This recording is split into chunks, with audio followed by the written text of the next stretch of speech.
On joint Sonia Duhamel, notre chroniqueuse mode. Elle est styliste vestimentaire chez Rebelle. Sonia, bonjour. Bonjour Audrey. Aujourd'hui, on parle du sacro-saint jeans, un petit historique et lequel choisir. Et Sonia, juste avant la pause, Mathieu disait que lui, son meilleur truc pour choisir ses jeans, c'est de magasiner avec sa blonde. Mais ça a des avantages et des inconvénients. Ben, c'est pas mauvais parce que quand on a de la difficulté à magasiner, c'est bien d'avoir une référence pour le faire. Seulement en conjoint, moi, je trouve que c'est pas nécessairement toujours la meilleure méthode de faire ça parce que ça peut créer bien des conflits.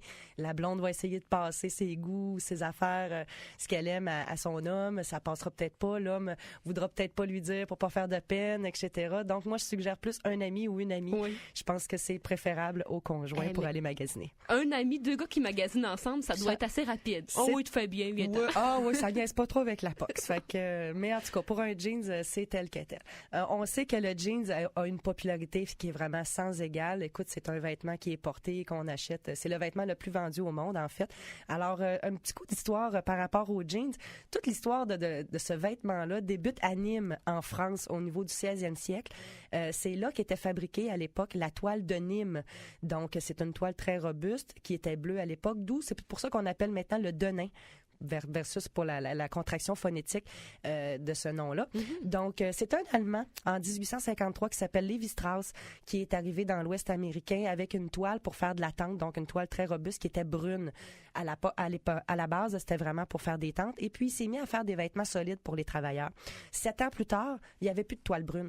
Donc là, il s'est approprié vraiment, il a commandé, si on veut, la toile de Nîmes qui était aussi robuste, mais qui était bleue. Fait que c'est là la naissance du blue jeans arrive. Puis Lévi Strauss, est-ce que c'est Levi's? Oui, c'est Lévi Strauss. Lévi Strauss, effectivement, c'est Levi's. En fait, c'est la première griffe qui est arrivée, qui a été apposée sur un vêtement. C'est la griffe Levi's.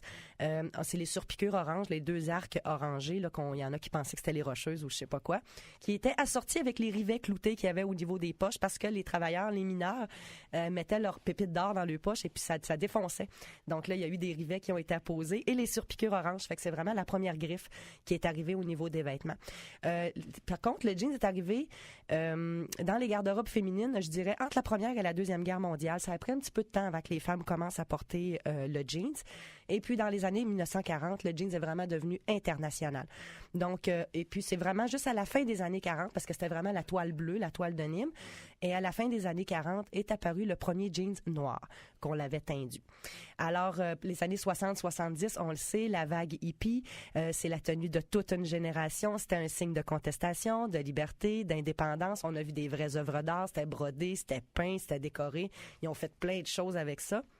Le jeans délavé est arrivé en même temps. Les pattes d'éléphant qui sont revenues à la mode pendant les années 90. Tout ça est arrivé dans ces années-là. Pendant les années 80, l'apparition du lycra est arrivée dans le jeans, dans le denain. Oui, parce qu'avant, le jeans, c'était une toile brute. Ça n'étirait pas du tout. Pas du tout. Inconfortable. Très inconfortable, d'où le pourquoi que le lycra est arrivé dans vraiment au niveau de la toile. Donc, ça allait apporter un confort très inégalé au niveau du jeans. Les années 80, c'était le jeans qui montait jusqu'en haut du nombril, très serré, qu'on remontait avec une fourchette. Exactement. Oui, à peu près ça.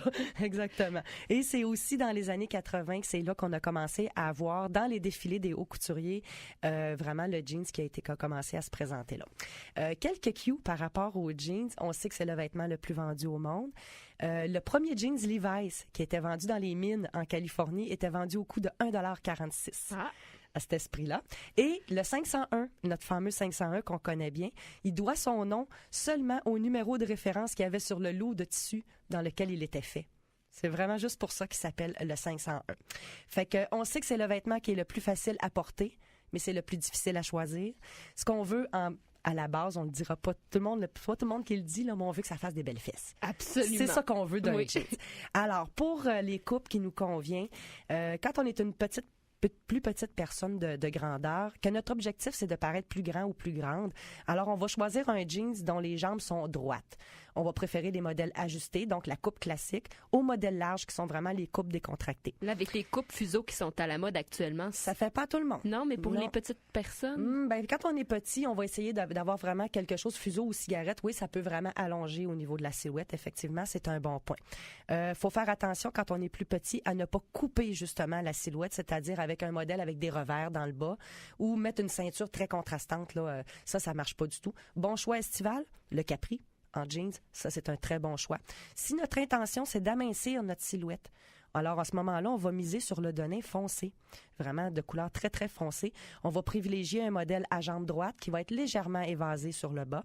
Et on va éviter les détails qui attirent l'attention sur nos rondeurs, c'est-à-dire les poches avec des petits motifs, des choses comme ça, ou les revers au niveau des poches parce que ça donne du volume encore plus où on veut pas en avoir. Et on va faire attention aux modèles qui va bien mouler le postérieur et aux jeans qui sont très étroits aux chevilles. Ça, quand on veut amincir la silhouette, ça marche pas.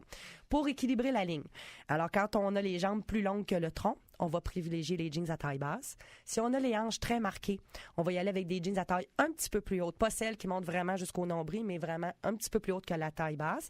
Et on va y aller avec une jambe qui va être évasée, ça va bien avantager. Si on a un